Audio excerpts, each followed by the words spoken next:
Welcome to Utopia Live. Utopia is a global SAP partner providing data-driven business solutions to asset-intensive as well as retail and fashion industries, focused on data quality, migrations, and governance solutions that enable organizations to harness high-quality data to take cost out of their business, maximize operational performance, automate and streamline, and better leverage technology investments. Thanks for joining today. This interactive event is designed to allow you to fuel your initiatives. You're encouraged to be engaged and ask questions from today's subject matter experts. And now, it's time for Utopia Live. Good morning, good afternoon, good evening, no matter where you are around the globe. Welcome to Utopia Live. I'm your host, Tom Martin, and today I'm joined by two really special guests. Mike Jordan, VP of Utopia's EAM practice, and Jaclyn Arnold, VP Owner-Operator at Hexagon. And today we're going to be talking about all things synchronizing maintenance and engineering data, what it does for an organization, how it propels an organization to drive asset uptime, take costs out of the business, increase productivity by creating that transparent end-to-end view of the assets on the floor or out in the field, and also reduce those EHS risks. But before we jump into today's conversation, it's going to be a great conversation. Just a couple of quick housekeeping notes for all of our attendees. You're going to have a control panel on your screen. Two really important fields there. One is the chat field. If you go ahead and drop that chat box down, what you're going to find in there is a link to schedule a one-on-one follow-up meetings with Mike and Jaclyn following today's broadcast throughout the upcoming week. It's an interactive scheduling tool, so you can find a time most convenient for you and your teams. Go ahead, hit that link now. I know times are filling up in their calendars, so go ahead and get on there as soon as you can. The other most important drop down on your control panel is the questions drop down. And the reason why that's so important is because Utopia Live is all about you, helping you overcome your greatest challenges, propel your initiatives, and really help drive your organizations forward. So to that end, make sure you get your questions in. The final 30 minutes of today's broadcast is entirely devoted to answering your questions. So get those questions in now. Perhaps you already have some in mind. If you don't, as we go through the conversation with Jaclyn and Mike, go ahead, get those questions in or save them to the end when we conclude our conversation. But most importantly, get those questions in. With that, I want to go ahead and make sure that we save plenty of time for this great conversation. I know our attendees are excited about it. I've seen a record level number of registration, so I know the topical area is really important. So let's go ahead and jump right into it so we have a lot of time for Q&A. Mike, Jaclyn, good morning. How are you guys? Morning. Great. And Jaclyn, I haven't spoken to you as a newlywed until now. It's good to see you again. Good to see you. Good to see you. Wait, it already happened, Jaclyn? I thought that's what I was here to do. I thought I was here to officiate. No, we went ahead and jumped the gun a little bit. Very good. No, Very good. I could see Tom doing that in his NASCAR voice, Jaclyn. That's just what. Folks would be so lucky, Mike. And Mike, some big life changes in your life as well. You're broadcasting from down in Mexico. You've recently moved. Hola. Yep. I'm same time zone, just a bit farther south in Chicago now, Tom. Gives a new definition for Utopia when we say south of the border. Then that means Mike Jordan now. Very good. Mike and Jaclyn, excited to jump into it here.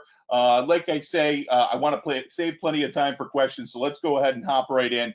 I know both of you in your roles at your companies, Mike at Utopia, Jaclyn at Hexagon, you're both heavily involved in customer-facing activities. You're out on the road.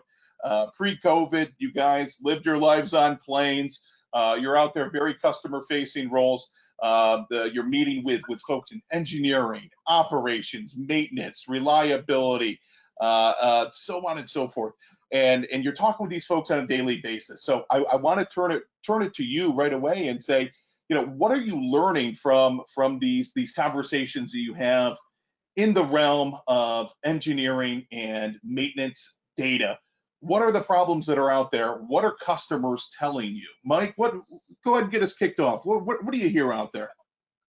Well, it begins with conversation of the digital twin, Tom. Everybody wants to have an accurate, complete digital twin. Well, Mike, you're leaving us hanging there. I know that there's more to it than that. Jaclyn, jump on in, help us out a little bit.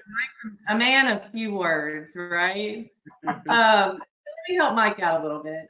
Maintaining accurate, going from design into operations and maintenance, just maintaining that asset information is a huge challenge for our owners, and that's what we're seeing. If you look at where most of them are starting, you start with, if it's a brownfield, 25 systems of record, and knowing which asset information is correct among your engineering and your maintenance, and giving that holistic view of accurate and complete information to your employees so that they can make good decisions is a big challenge. And then the other challenge is, once you have collected it and you validated the asset information, you made it available, the real challenge starts. That's keeping it up to date. The plant is always changing, and when it changes, it can change from an engineering perspective, or it can change from a maintenance perspective. And so that's their second challenge. So collecting it, organizing it, making it available, but then also maintaining it. Yeah, absolutely. Mike, back to digital twins. It's really critical that just fundamentally more important than the systems are the organizations.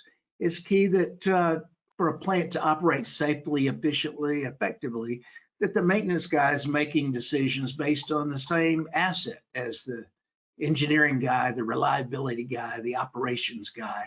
So synchronizing these multiple systems of record, as Jaclyn said, with an asset that changes daily. It can change from break maintenance, shutdowns, turnarounds, capital projects. And as the asset changes, we've got to keep these systems aligned with the current as-built data. Yeah, I think that makes absolute sense, guys. And I'm used to having conversations like this. And, the way I look at it is, I represent the attendees that are on the line with us right now. And I know one of the questions that comes to their mind is, tell us about the business value. Is there measurable ROI, business benefit from walking down this road? We wouldn't be here if that wasn't the case, but maybe Jaclyn, you can elaborate a little bit more and tell us about some of that business value that can be achieved when folks work on synchronizing their engineering and maintenance data. Absolutely. So the areas of improvement can be significant. As you fundamentally start with your asset information, make it available and maintain it, you're changing how people work. You're changing how people make decisions. And so from a maintenance perspective, the opportunity is very significant. As you break down the silos of data and the silos of departments, that improvement in decision making can bring you up to 10 to 20% in availability. And you're going to optimize your production performance, and from that you're going to see a decrease in incidents and an increase in, or an improvement in compliance. We've had some clients that have actually seen their insurance premiums go down because you're making more reliable decisions from the front line. And I mean, the savings are big, up to 5% in production costs. That's huge. And another thing that stands out to me when we talk about getting more information, better data on our assets, is all things reduction of EHS risks. Jaclyn, can you perhaps expand a little bit on that and share a little bit more about what you and your team see when this synchronization occurs effectively?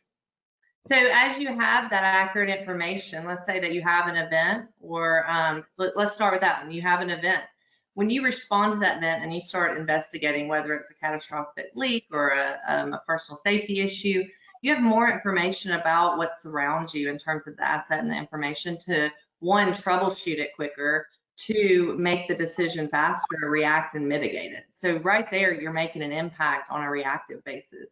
But then you're also preventing those accidents from happening. If you go back and look at incidents across our industry over the last 50 years, a lot of it goes back down to the information at hand, whether it's engineering or maintenance. And so now you're preventing them, not just only reacting to them.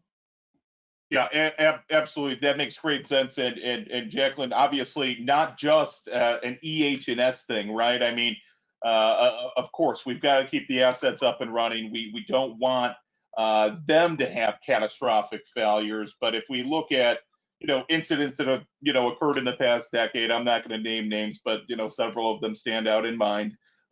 It's not just about preventing millions of dollars in loss to the assets. It's a life safety risk, right? And when organizations have better data on their assets, they can engage in those initiatives, those programs, whether it's RCM or condition-based or predictive preventive, that can help them prevent some of those major incidents that unfortunately sometimes cost even lives. Exactly. Mike, and turning it back over to you now, when I think of Mike Jordan, I think about number 23 Chicago Bulls, but I also think about you, Mike Jordan. And when I'm thinking about you, I think about all things maintenance. You're a professional engineer. You've lived your life out there on the plant floor, talking maintenance, talking operational efficiencies. When we synchronize engineering and asset data, what does it do from a maintenance perspective? Well, let me just say first, I had that name first. I am Michael Jordan. I knew that was coming. But regarding a survey done by EPRI, the Electric Power Research Institute, several years ago, and what EPRI found, surprisingly, is that maintenance workers are only doing productive maintenance work less than 40% of the time on average. And the block of time that's bigger than that productive maintenance work is the amount of parts and information to do their job.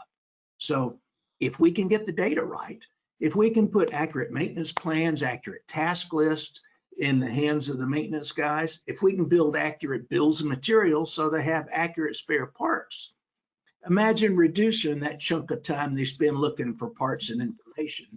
If we could raise that average maintenance productivity from 40% just up to 50%, in effect, we put one new maintenance worker in the field for every 4 that are there in savings.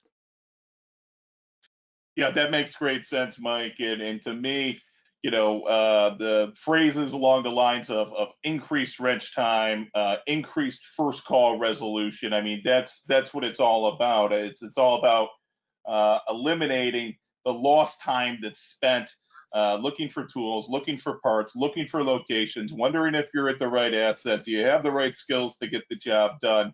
This is what that synchronization can help eliminate. So that's powerful stuff. Jaclyn, coming back around to your end, these plants, these large operational facilities, they've been around for decades, 30, 40, 50 years. The question, again, speaking on behalf of our attendees, the question that comes to mind is, why do we have to go down this road now? Things have been okay up until now. It's kind of that common thought.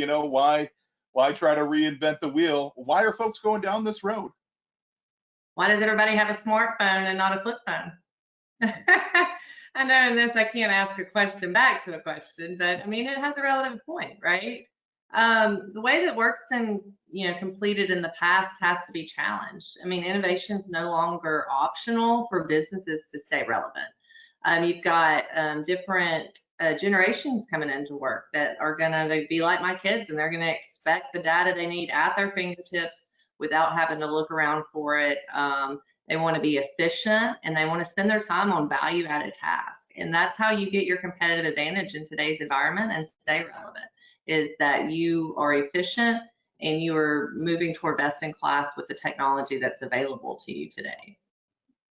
That makes great sense. I mean, that you could have pulled a card out of Mike's book and just left it at that first line, because that says it all right there. I mean, I don't carry a flip phone, and it's for a reason. So these advancements allow organizations to move forward, allow them to seize those, not only those cost savings, those efficiencies, but also look toward operational continuity. When we're talking about certain industries, having a line go down or having assets go down has a tremendous cascade effect, not only on the profitability of the organization, but on their end customers. So that makes great sense, Jaclyn. Mike, turning it back to you, maybe add a little bit of color there. I know an area of extreme focus for you is all things Industry 4.0, I think we're up to. It's not 5.0 yet. I think we're still at 4, so I think we're okay. But all things Industry 4.0, IoT, IIoT.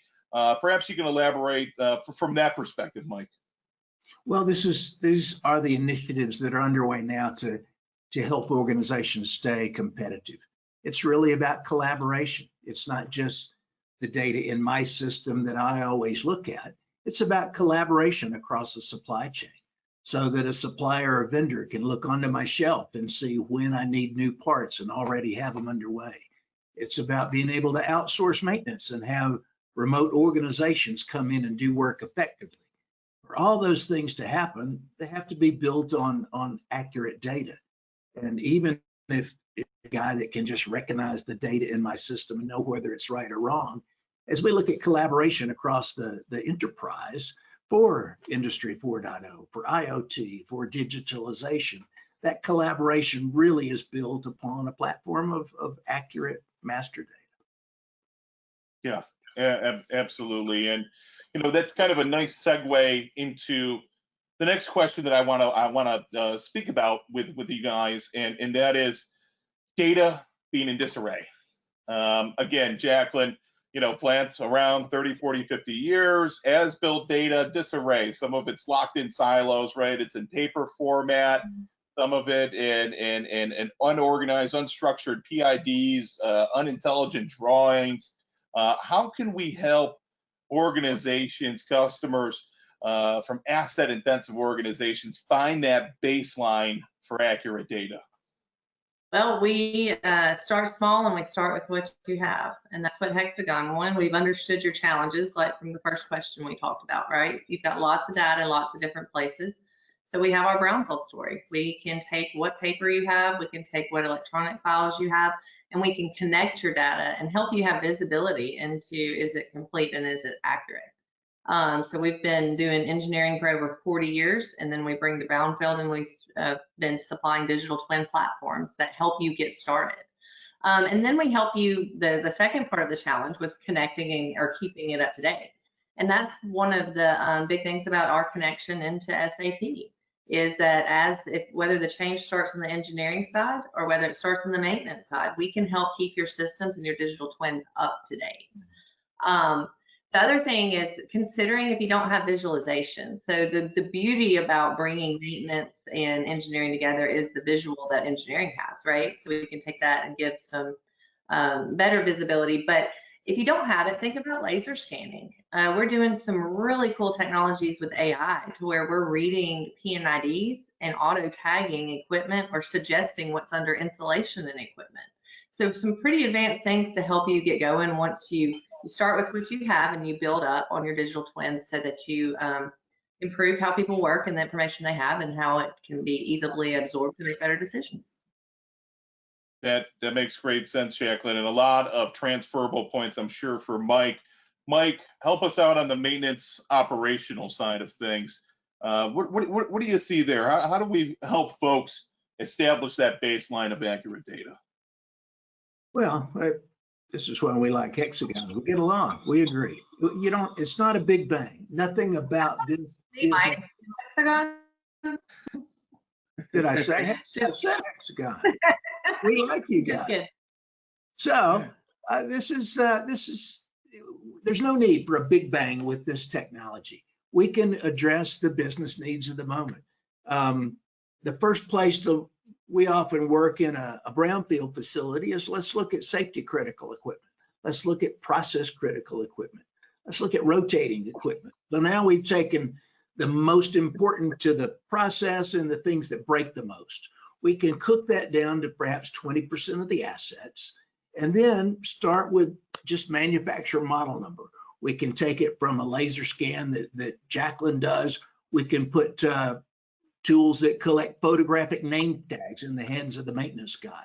If we can get manufacturer model number, we have machine learning tools that'll build out enriched ISO 14224 standard records. We can work with Hexagon to build the hierarchy of the plant and bootstrap that up from basic information to pretty quick ISO standard taxonomies, records. That allows us to build accurate maintenance plans, accurate bills of material, align MRO spares. So it is fairly easy to bootstrap up. Let's look at the things where the pain is and take a pragmatic approach to go from disorganization into an area that for safety critical, process critical, allows us to get on with digitalization in fairly short order.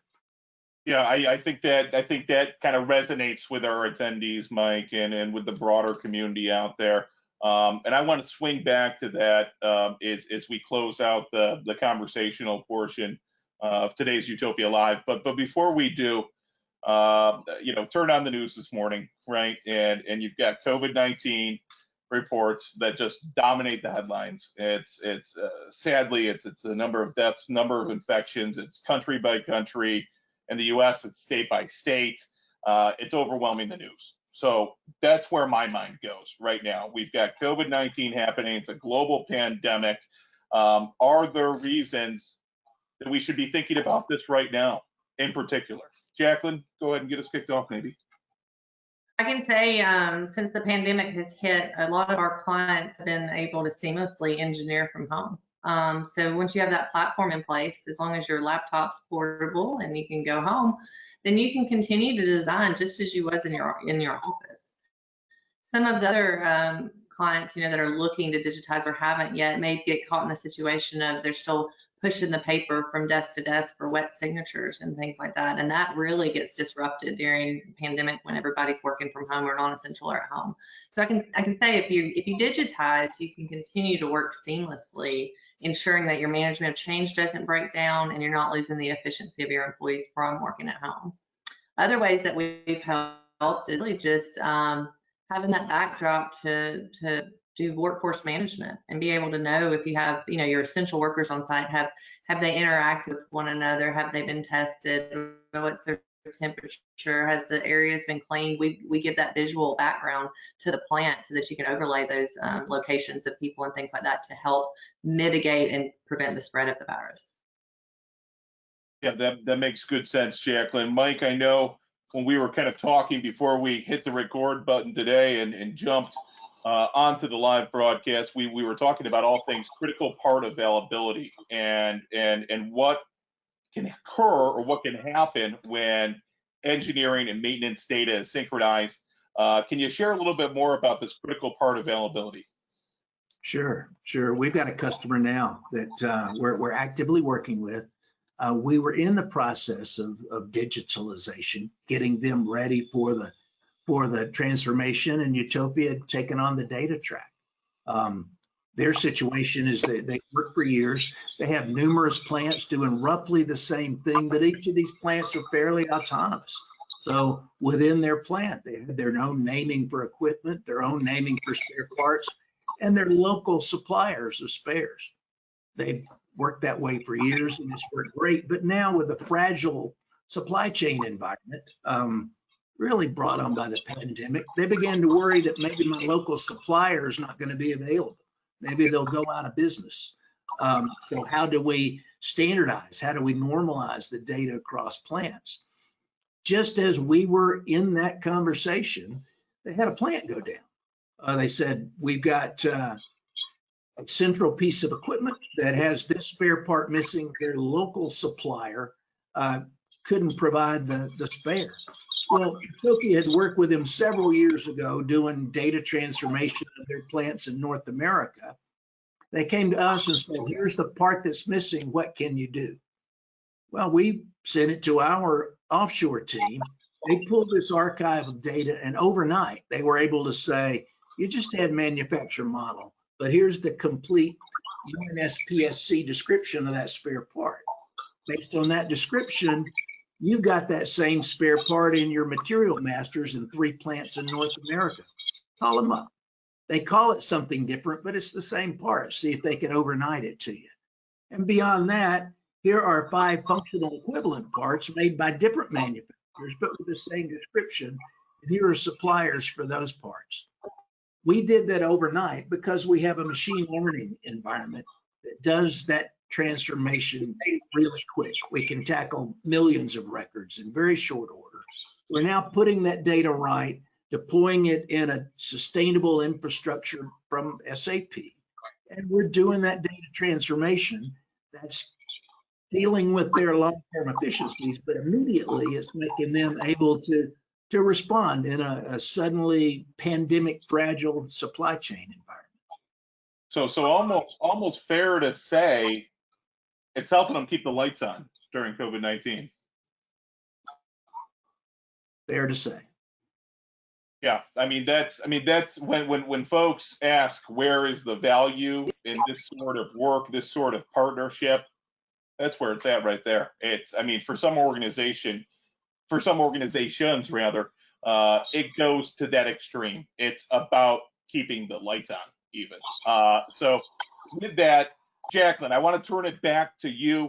I know we're going to have attendees that are here viewing today, and they're thinking about themselves, their boss's boss. How are they going to build the business case for a large project? You know, is this some sort of wild CapEx kind of thing, right? So I want to turn it to you, Jaclyn. How can our customers, how can folks out there get started without a big bang, and help turn those projects into larger projects? So, I mean, to get started, we need to come in and help understand where you're at and what you want to achieve. It is small steps, incremental steps to a larger strategy. Mike and I would be glad to come in and show you what we can do in a short time frame. Because in today's world, you have to minimize that the payback period. You've got to have a good ROI for what you're going after, and you need to prove and show your results at the end. And those are all things that we can help you with once we understand where you're starting from. There's no wrong or right starting place. Some people are more advanced, some people are less advanced, but you just start small with what you have and go after and drive the outcomes that you're looking for so that you can then start improving your business and keep your competitive advantage. Yeah, absolutely. And I think that makes good sense. And I know, Mike, from talking with you earlier on with Jaclyn, you guys were talking about, you know, proof of concept, right? Mm-hmm. Come on in, start small. And be able to effectively communicate and evidence the business case for turning it into a larger program. It doesn't require that big bang, that massive investment from the get-go. It's almost a baby step, incremental approach. Well, that's true. We can indeed start small. Another aspect of that that's important is we have a team called Strategic Value Management. Our teams over time have benchmarked organizations in asset intensive industries and built a really rich business model for the typical ROI from one of these projects. So we can very quickly do interviews of your organization, look at publicly available information, plug that into the model, and with your sample data, we can do profiling of your data, both engineering and maintenance, and say, here's what we found in your data. Then based on the model, here's the likely areas of savings, and here's a projected ROI for what the savings might look for you. We'll do that in parallel with the proof of concept, taking some of your engineering data, some of your maintenance data, do a workshop and say, here's what your data did look like, here's what's possible, and here's the business value that would accrue if we tackle this, and then give you a phased rollout that addresses first things first and steps into a project that does the digital transformation that is now possible when engineering and maintenance work together. Terrific, Mike. And Jaclyn, Mike, it's been a terrific conversation so far, but it's just been the three of us. So I want to bring in some other folks, and by that I mean our attendees. We're now going to transition into the Q&A, live Q&A portion of today's Utopia Live. So as a reminder to our attendees, again, go to the control panel on your screen, go to the questions drop down, get those questions in. We've got a number in. We're going to try to get through as many as we can. So don't hesitate, get those questions in now. With that, we'll go ahead and get kicked off with the very first one. Get it popped up early on. I feel like they must have had it in mind. What's the ideal fit for this technology? And I assume that question can be handled in a number of different ways. But the attendee wants to know, what's the ideal fit for the technology? I'll start. Asset intensive industries. We work where the assets are the critical bit. For instance, in a process plant, if one key piece of equipment fails, the entire plant has to shut down until it's renovated. That's the place where the data matters, where the assets matter, where the investment makes sense. Conversely, if you took an old schoolhouse where the air conditioner in the window breaks and you just open the windows and keep on teaching, it's not so important. So asset intensive industries are where the ROI there is, where the business is there, and across industries, oil and gas, chemicals, utilities, pharma. This is where we're at our best. Yeah, Jaclyn, any other additional perspective to that?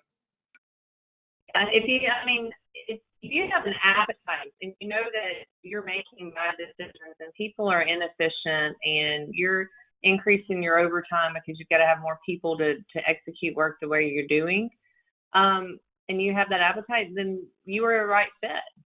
If your management is, has a strategy, is supportive, or maybe it's something you need to go to them if you're passionate about it. But if we are a good fit if there's an opportunity to clean up your data and make your people more efficient and make better decisions among engineering and maintenance.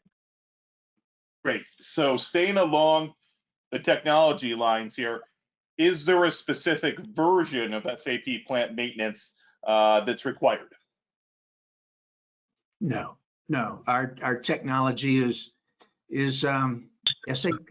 So we're backward compatible to some of the older, not old ass, but some darn old plant maintenance systems. So we can evolve with the technology, and everything we do is backward compatible, just as all SAP products are.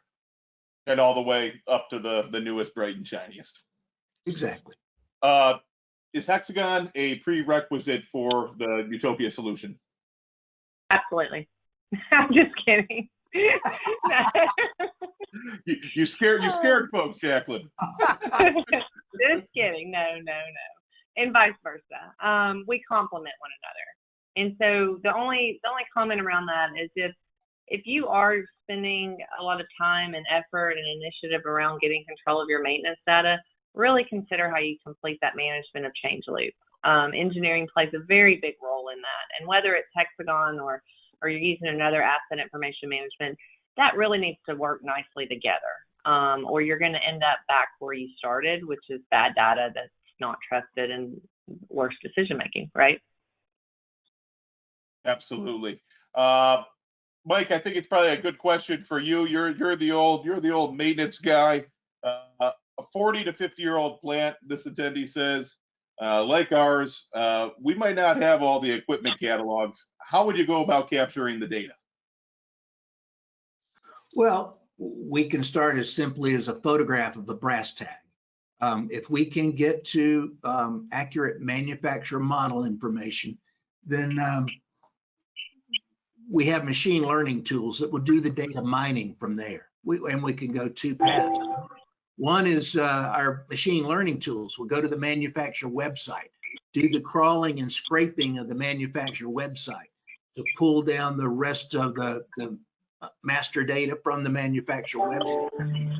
Alternately, if you have catalogs, documentation, we can do the scanning, collaborating with Hexagon to scan those manuals and documents, and then mine those manuals and documents to pull out the recommended spare parts list and begin building the data from there.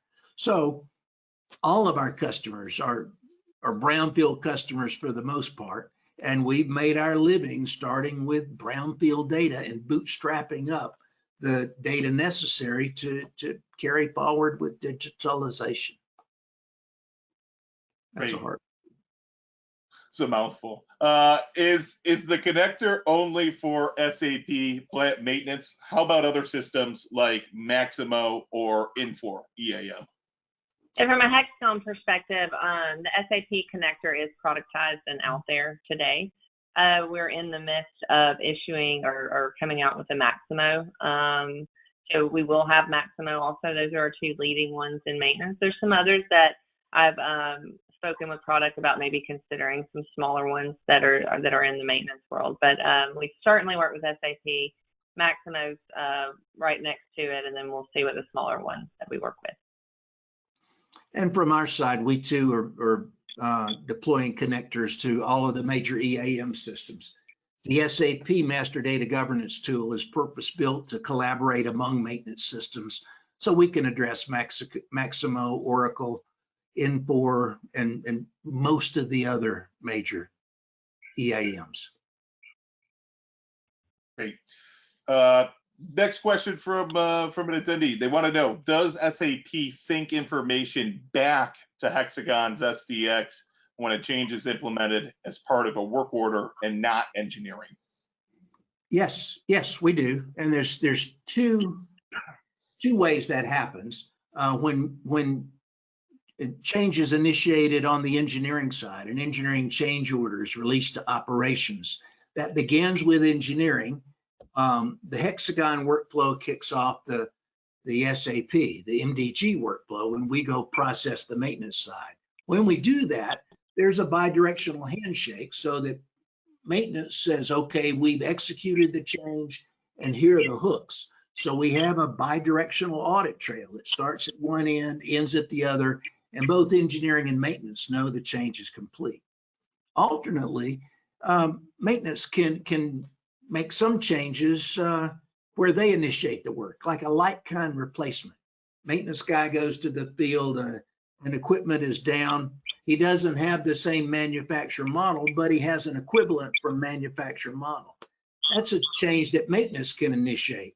Maintenance can make a like-kind replacement, but engineering needs to know so that their asset register is correct.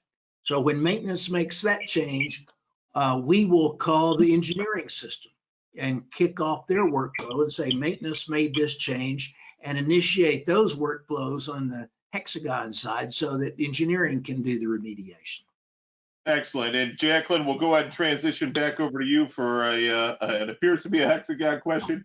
Does Hexagon's digital twin help with the data cleansing that is needed for implementing SAP data integrity?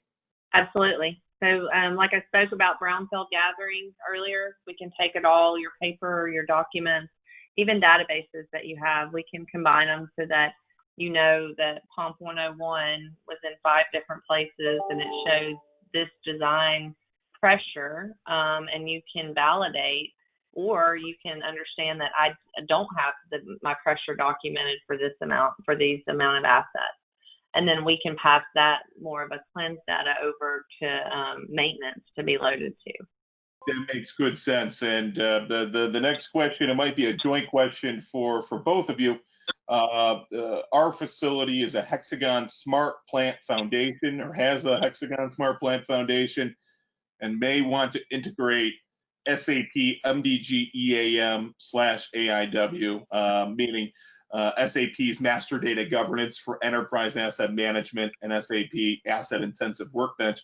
The question being, could we do the integration directly, or is an upgrade to Hexagon SDX required? We can do it with SPF. We would need to look at some of the versions that you're on. We do have newer versions of SPF that supports SDX, but it certainly is possible. So you can reach out to us and we can talk through it. Great. Next one up, staying with the SAP Systems, the kind of theme here. Does the information flow fluidly for the changes in the maintain system, in parentheses SAP? Meaning, if SAP is updated, does the information automatically get pushed through the systems? If that, just to clarify the question, if by that you mean if I change an equipment, does that flow into the procurement and supply chain systems so that I order the right spare parts, and then through the HR system so that the right personnel are trained to execute the task? Yes, certainly does. It's carried throughout the system. If you make the change in maintenance, it ripples throughout all the related systems. Great. And what we'll do, Mike, is we'll link you up with that attendee so that you can follow up with them directly should that not be the direction that their question was in there. Are the tools you described for data capturing, scraping, and cleansing only compatible with SAP? Oh no, pointedly not. They're designed to work in all systems. So we'll start with a manufacturer model, as I said. Then our machine learning tools will go to that manufacturer's website and crawl that website looking for that model of equipment, scrape the data from that manufacturer's website.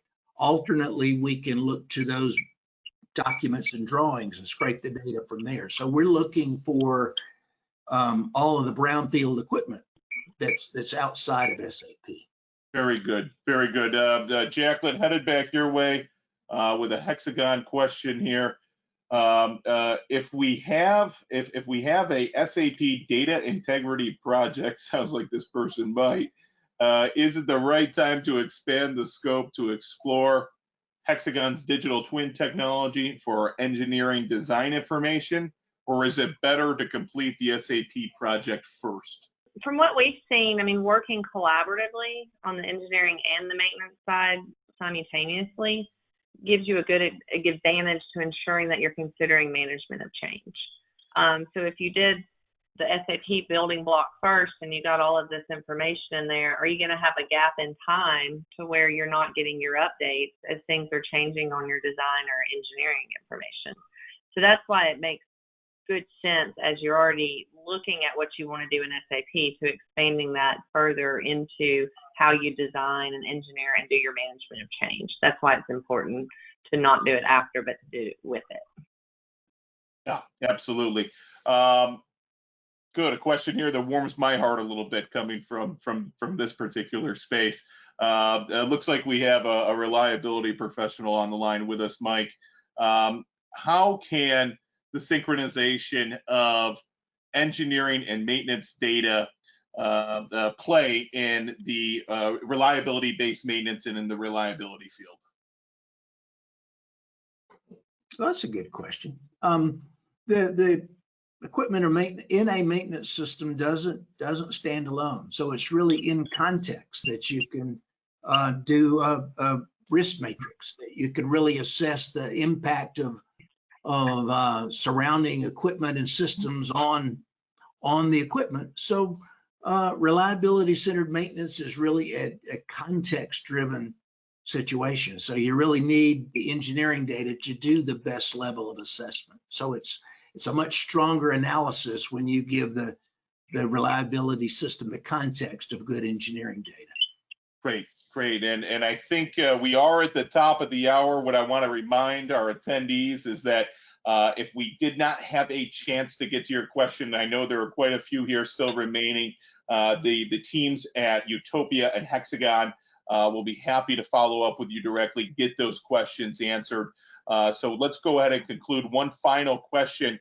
Are we talking about, and this is going to be a whopper, this is the kind of question I would ask, are we talking about a 2 to 4 year project to get control of engineering or maintenance data? No. I mean, I don't know, Mike, your strategy could go longer depending on what levels of maturity you want to take it. But in order to start seeing return and start affecting how your employees are working and the data and information available to them, that it's not 2 to 4 years. Like Mike mentioned earlier, I don't know if you mentioned, I think he did. Let us do a small part of your plan. Let us show you how fast it really can be when you set your criteria, your scope, and you start small to prove it out, and then it's scaling it. Yeah, I agree. I mean, we have customers that have hundreds of plants, that have millions of assets, and that won't happen overnight. But we can tackle first things first. We can look at the points of pain. We can look at the business case and lay in phases where we'll see benefit, see ROI immediately, and then build the phases so that they're standalone. Or see the benefit. If you go no further, you're better off. But to roll through all of your assets, all of your plants, it could take a couple of years, but it's not a big bang. It's not a throw your wallet at it and hope for the best. You can tackle it in phases and then measure the results. As long as you're happy, continue to go to the next phase. It's not even about restricting or limiting it to a certain one plant, one unit. You can go after all your critical equipment first. Some of our clients do that. So instead of trying to put these programs and do these initiatives around everything, start with what gives you the most unreliability events, or what's most critical, or this or that. So you can slice and dice it that way too, to start getting returns and then expand out. Good point. I think that's what our attendees are excited to hear. It does not require a big bang. There can be incremental ROI, and that the ROI is somewhat immediate. This is not a long initiative in terms of getting the data synced before they start to see ROI.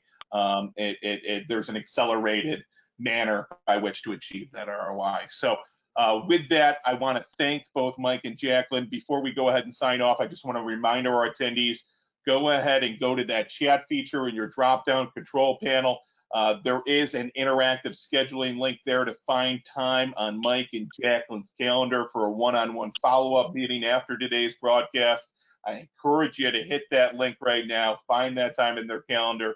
If there are questions you had that maybe you didn't want to have asked publicly, or they're a little bit more in-depth, a little bit more complex, that's a great way to tap into their subject matter expertise and get those questions answered. So go ahead and do that.